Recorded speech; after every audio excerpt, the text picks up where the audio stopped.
सब्र करने वालों के साथ अल्लाह होता है। एक छोटे से गांव में एक गरीब मगर बहुत ईमानदार घराना रहता था। घर में 3 लोग थे। एक आदमी अहमद, उसकी बीवी आयशा और उनका 2 साल का मासूम बच्चा उमर। अहमद मेहनत मजदूरी करता था मगर रोजी बहुत कम थी।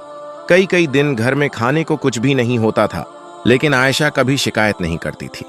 वह हमेशा कहती, अल्लाह पर भरोसा रखो, वही सबसे बेहतर रोजी देने वाला है। समय के साथ हालात और खराब हो गए। अहमद को काम मिलना बंद हो गया। घर में आटा चावल सब खत्म होने लगा। छोटा उमर भूख से रोने लगता था। आयशा उसे सीने से लगाकर चुप कराती, लेकिन खुद अंदर से टूट जाती थी। फिर भी वह कहती, हम भूखे हैं मगर अल्लाह हमें कभी नहीं छोड़ेगा। अहमद रोजी की तलाश में दिन भर भटकता रहा, लेकिन काम नहीं मिलता। एक दिन वह बहुत परेशान होकर मस्जिद गया। सजदे में गिरकर रोने लगा और कहने लगा, या अल्लाह, मेरे घर में छोटा बच्चा है, हमें हलाल रोजी अता फरमा दे। उसका दिल बहुत भारी था, लेकिन उसका ईमान मजबूत था। एक रात तेज बारिश हुई। घर की छत से पानी टपकने लगा। बच्चा उमर सर्दी और भूख से रोता रहा।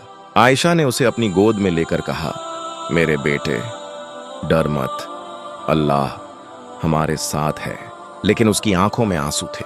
उसी रात एक मुसाफिर रास्ता भटक कर उस गांव में आ गया। वह बहुत भूखा और थका हुआ था। वह एक एक घर जाकर मदद मांग रहा था, लेकिन कोई उसे अंदर नहीं ले रहा था। आखिर वह अहमद के घर पहुंचा। घर छोटा था और हालात भी बहुत खराब थे, लेकिन आयशा ने बिना सोचे दरवाजा खोल दिया। उसने अपने बच्चे का थोड़ा सा खाना भी उस मुसाफिर को दे दिया। मुसाफिर हैरान रह गया। उसने पूछा, तुम खुद गरीब हो फिर भी मुझे खाना दे रही हो? आयशा ने कहा, रोजी देने वाला अल्लाह है, हम मेहमान को भूखा नहीं रख सकते। अगली सुबह वही मुसाफिर वापस आया, लेकिन अब वह गरीब नहीं था, वह एक अमीर व्यापारी था। उसने कहा, कल रात तुम्हारे अखलाक ने मुझे बदल दिया। उसने अहमद से कहा, अब तुम मेरे साथ काम करो, मैं तुम्हें रोजगार दूंगा। इस तरह अहमद को अच्छा काम मिल गया। कुछ समय बाद घर की हालत बेहतर हो गई। अब खाने की कमी नहीं रही। बच्चा उमर भी खुश रहने लगा। लेकिन अहमद कभी घमंड नहीं करता था। वह हमेशा कहता, यह सब अल्लाह की रहमत है, मेरी ताकत नहीं। आयशा हर वक्त शुक्र अदा करती थी। एक दिन उमर ने अपने पिता से पूछा, हम पहले गरीब थे, अब खुश क्यों हैं? अहमद मुस्कुराया और कहा, क्योंकि हमने सब्र किया और अल्लाह पर भरोसा रखा।